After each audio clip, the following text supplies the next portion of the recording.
Hi everyone. Today in this video we are going to discuss about magnetic anisotropy in NMR spectroscopy. Let us take one example of propane. So propane is having the structure like this. So if we are going to consider the proton NMR, how many NMR signals are possible for this propane?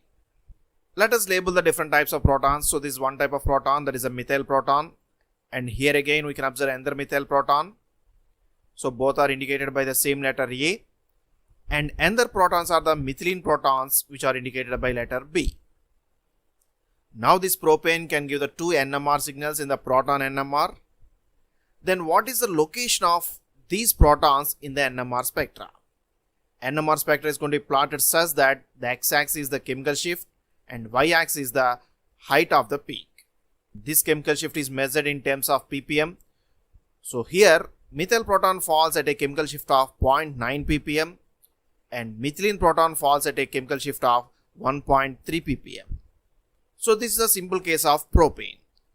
Now let us consider another example, ethyl bromide. Ethyl bromide is having the structure like this.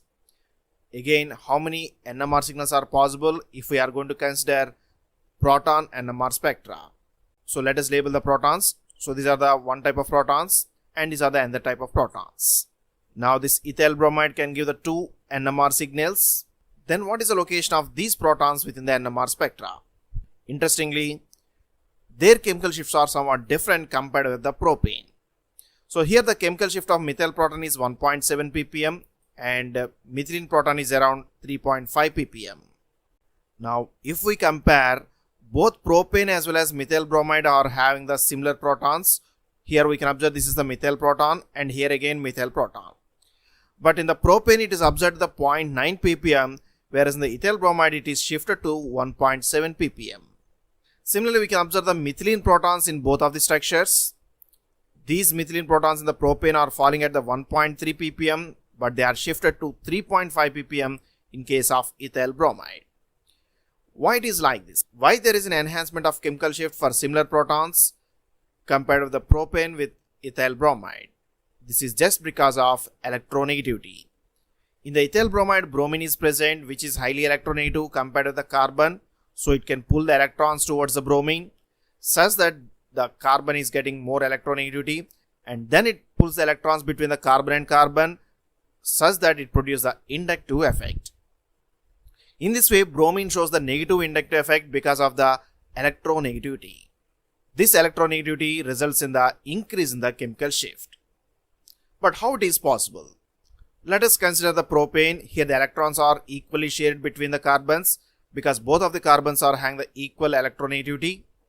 And now consider the ethyl bromide. Here the electrons are shared like this. Now if we consider the electron shared between the carbon and bromine, because bromine is more electronegative, the electrons are pulled towards the bromine. Then the carbon attached to this bromine is getting more electronegativity because electrons are pulled out, and then it can pull the electrons which are shared between the carbons. In this way, the electrons are going to be shifted towards the bromine because of the inductive effect. Then what happens to the electrons shared between the carbon and hydrogen? Since this carbon is getting somewhat more electronegativity, again the electrons are pulled towards the carbon such that the electron environment around the protons is somewhat reduced, which produces the deshielding effect. And as the deshielding effect increases, chemical shift increases. In this way, because of the electronegativity, the methylene protons are getting the deshielding effect. Then what happens to the methyl protons? Again the second carbon is getting somewhat more electronegativity because of the inductive effect, so that it can pull the electrons towards this carbon. Therefore again these protons are getting the deshielding effect.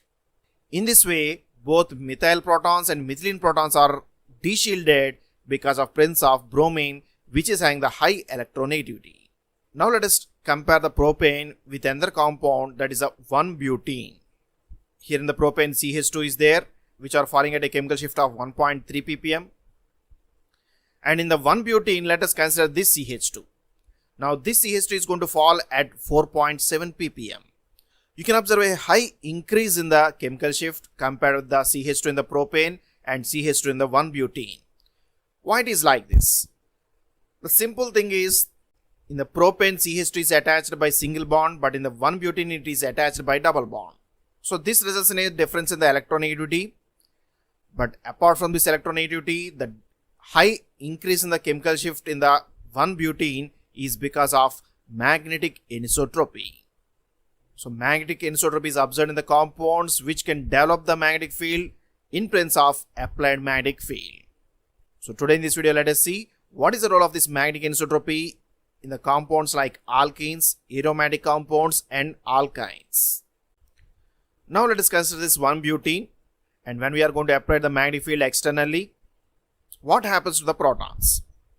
Now because of presence of pi bond between the carbon and carbon, these pi electrons can develop their own magnetic field.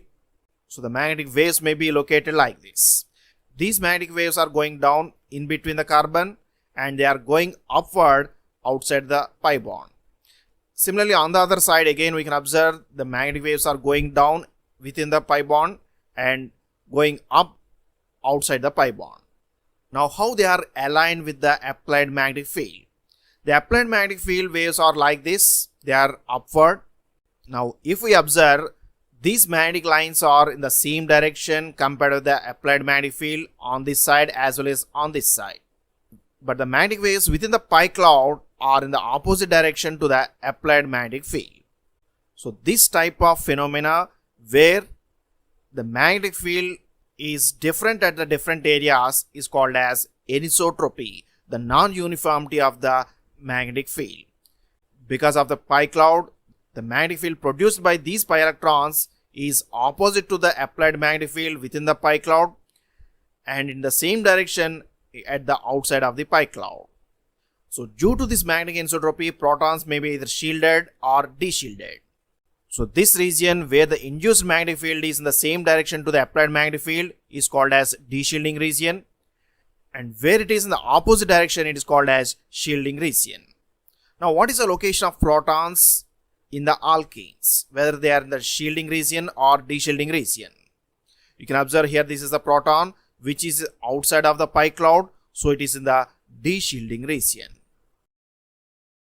In this way, the protons in the alkenes are deshielded because of the pi cloud which produce the shielding region within the pi cloud and deshielding region outside of the, and this magnetic anisotropy produce a high deshielding effect such that the chemical shift is going to be. Now let us consider the aromatic compounds.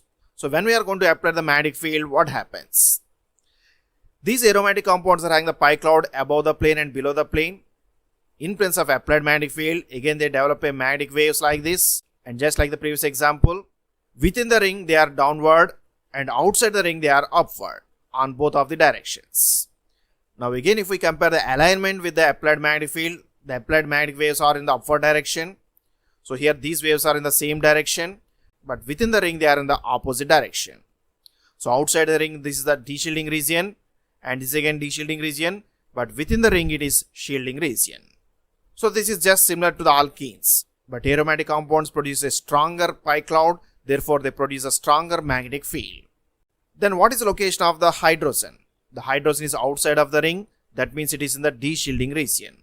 And because of the strong magnetic field, aromatic compounds produce a high deshielding effect compared with the alkenes. In this way, alkenes will have chemical shift from 4.5 to 6.5. Whereas in the aromatic compounds, we can observe the chemical shift around 6.5 to 8. You can observe that aromatic compounds are having the more deshielding effect, therefore the chemical shift is more increased. Then what about the alkynes?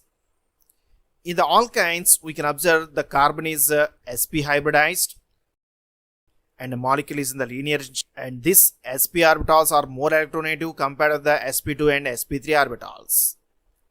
So here electronegativity plays a small role in the case of alkynes. So if you take the alkanes, they will have sp3 hybridized carbon and alkenes sp2 hybridized carbon, and in the alkynes it is a sp hybridized carbon. As the s character increases, electronegativity increases. So sp3 will have the less electronegativity compared with the sp2, which is having the less electronegativity than sp. So alkynes will have more electronegativity compared to the alkenes and alkanes. Then theoretically we should say that alkyne should have more chemical shift, because more the electronegativity, more the deshielding effect, more the chemical shift. So alkanes are falling at 0 to 1.5 ppm, alkenes are falling at 4.5 to 6.5 ppm. But in case of alkynes, the chemical shift is not increased, rather it is decreased. So alkanes are falling at a range of 2.5 ppm. Even the alkanes are having the more electronegativity, still they are having the less chemical shift. Why it is like this? So here this proton is falling at the 2.4 ppm.